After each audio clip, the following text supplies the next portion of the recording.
Hi, everyone. I wanted to say a little bit more about Big O and go over a few homework problems to give some hints. So first thing I want to do is talk about this graph right here.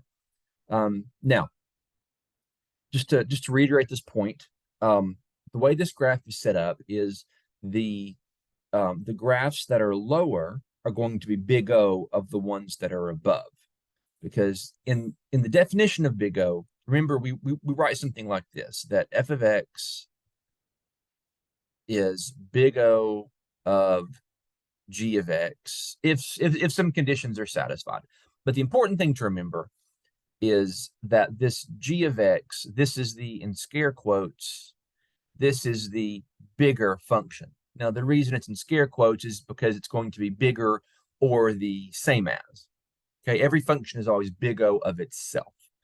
But when we look at this diagram, for example, this n factorial right here, this is eventually higher up than any other function. And so when you're looking at this, think of this y-axis as the number of steps it would take for a given algorithm to finish running. So an algorithm that runs in n factorial, has n factorial complexity, would take a really long time to run. And so these lower functions are Big O of the ones above them. So for example, log n is Big O of n because log n is below n. So n is the quote unquote bigger function. Similarly, n log n is Big O of, say, n squared because n log of n is under n squared. And so if you look at this table right here, you can think of these functions as being listed out in increasing order. That is, if I were to write these types of functions in increasing order,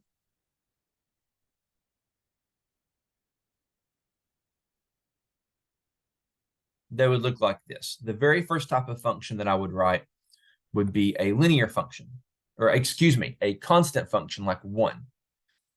And then 1 or constant functions are Big O of logarithmic functions. So that would come next. And then logarithm functions are Big O of, say, linear functions.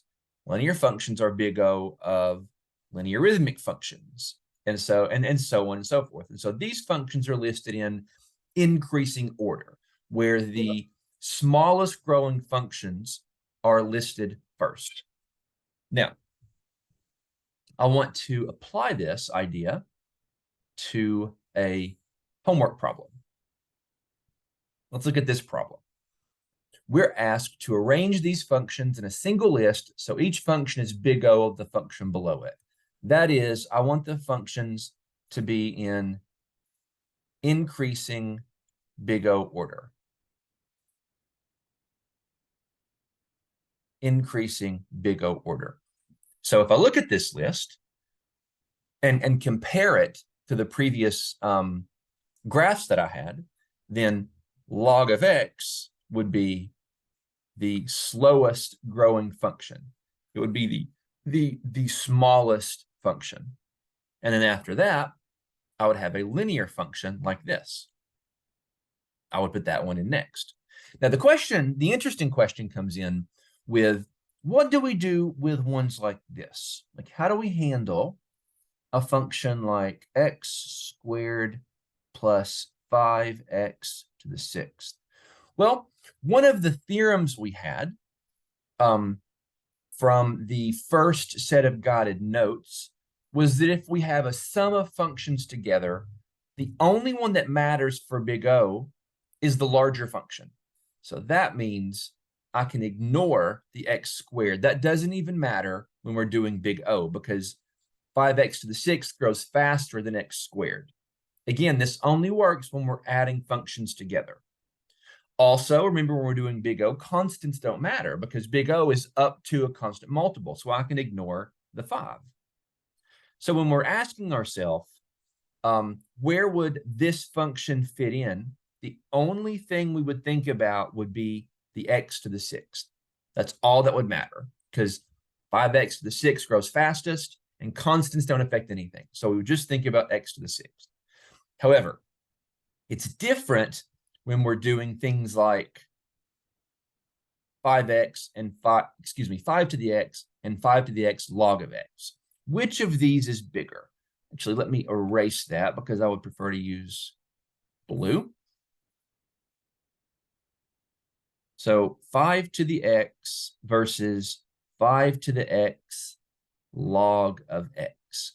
Which of these is going to be a quote unquote bigger big O function? Well, this is just 5 to the x on this left-hand side over here. The right-hand side is 5 to the x times a little bit more, times log of x. So the other theorem we had from the second set of guided notes was that when you are multiplying two functions together, you would multiply their big O estimates.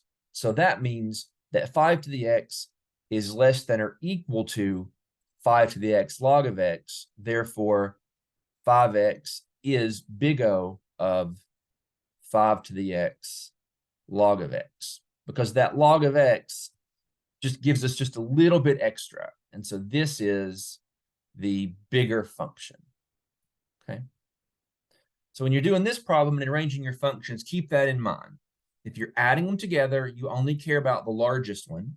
But if you're multiplying, that little bit of a multiple on one side will crank it up just a touch. Okay, now a similar idea applies when we're doing problems like 9 and 10. So I want to, real quick, look at number 9. Number 9 says, for the functions below, find the greatest positive integer n so that x to the n is big O of those functions. Okay? Number 10 is asking a different type of question. Number 10 is saying, find the least integer n so that these functions are big O of x to the n. So these are kind of opposite questions. So keep that in mind when you're doing these problems. So let's go back to number 9 and just look at maybe one of these. Let's look at, let's look at this one first, okay? So we're asking ourselves, what is the greatest positive integer n so that x to the n is big O of, well, that function that I have circled, 3x to the 8th plus log of x. So we're worried about n. What is the biggest possible n that I could use? Now, I think it's probably clear that if I put in something like x to the 0, that would be big O of 3x to the 8th plus log of x, because x to the 0 would just be 1 for, values of x bigger than 1. But I'm trying to find the biggest possible n that I can put in there. So how do we figure that out? Well, we remember our theorems. When you're doing big O, all that matters is the larger functions. So over here, excuse me. So I was trying to turn my phone off and then it played an ad. So when we're doing this, we only worry about the larger of the two. 3x to the 8th is faster than log of x. We don't even worry about log of x. We don't worry about that constant. So I'm trying to find the largest possible value for n so that x to the n is big O of x to the 8th. Well, the biggest one I can put in there would just be n equals 8. Okay, that's how you would do a problem like that. Your number is maybe slightly different. Now, let's look at this one, okay? This problem is saying on the greatest positive integer n so that x to the n is big O of x to the 5th log of x. Okay, so it's probably pretty clear that I could put in 0 and it would work. I can put in, say, 1, x to the 1, that would work. X to the 2 would work. X to the 3 would work. And I think most people would probably agree that I can put x to the 5 and that would still work because, like I said a second ago, this is x to the 5 times a little bit extra. So this inside the big O is going to be bigger.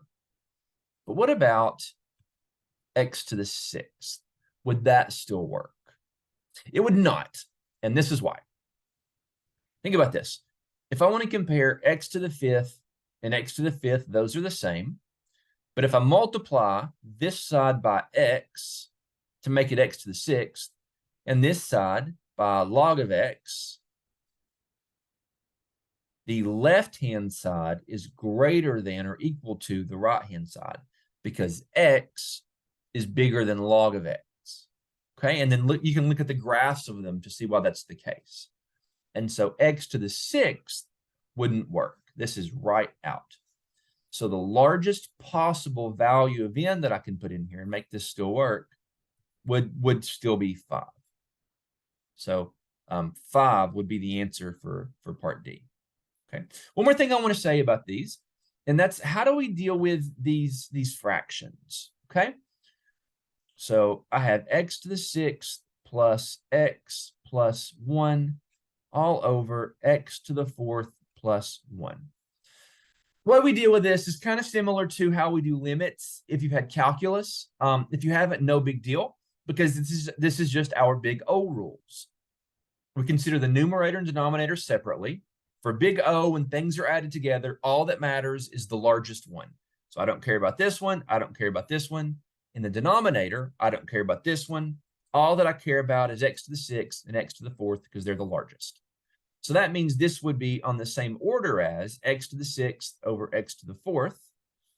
You know, and I'm gonna be a little bit pedantic here and not say equal to. It's actually, you know, this is, I only have to consider x to the 6th over x to the 4th, which is the same thing as x squared. So when you're doing part C, or whatever values you have for your problems, because they'll be different, think of that as being on the order of x squared, and then use that to answer the problem. Okay. Also, I want to talk about number 10. This is, like I said, a different type of problem. So let's look at, say, B. Okay. So I'm trying to find the least integer n so that 3x to the 6th plus log of x is big O of x to the n. Now, I could take n to be like 100 billion, and 3x to the 6th plus log of x would be big O of x to the billion. That's stupid, though. I want the least positive integer n that I could use. So how do we do this? We use the same rules. We're doing big O on the left-hand side. Since this is two things added together, I only care about the larger one. So that means I don't care about log of x. I don't care about this constant. So all that I think about is x to the 6th. That means the smallest integer n I could use would be a 6 over here. Okay. And, you know, for this fraction one, we do it the same way as the example that I just talked about. And then just kind of go from there. As far as the other homework problems, you know, for this one, you'd use the same idea. Like if you were trying to see if this one is big O of x squared, don't worry about that added 1,000. Don't worry about that 7. So you just think about x squared. And then when you're doing number 12 and number 13, there are two algebra rules I want you to keep in mind. Remember that if I have a fraction a over b raised to the n, that is the same thing as a to the n over b to the n. So maybe you want to use that one when you're doing a. Okay. Also, if I have two numbers multiplied together raised to the n, or not necessarily numbers, but expressions, that's the same thing as a to the n times b to the n. So maybe keep that in mind when you're doing like maybe e. Okay, and that'll help you do those problems. Again, you also use these two facts when you're doing number 13. You know, because I have some things multiplied together like this right here. That would just be 15 to the x. Okay, and we're trying to find the least positive integer n. So that, say, 3 to the x times 5 to the x is big O of n to the x. I'm trying to find the smallest value of n that I could use. So use those algebra facts that I talked about on the other page to do those. All right, I think this is all the little hints that I wanted to give you for this homework, which can be tricky. So feel free to email me, using these links at the bottom. Well, it's not on mine, but you'll have that email your instructor link. You can use that if you need to. So yeah, so good luck on this, and let me know if anyone has any more questions.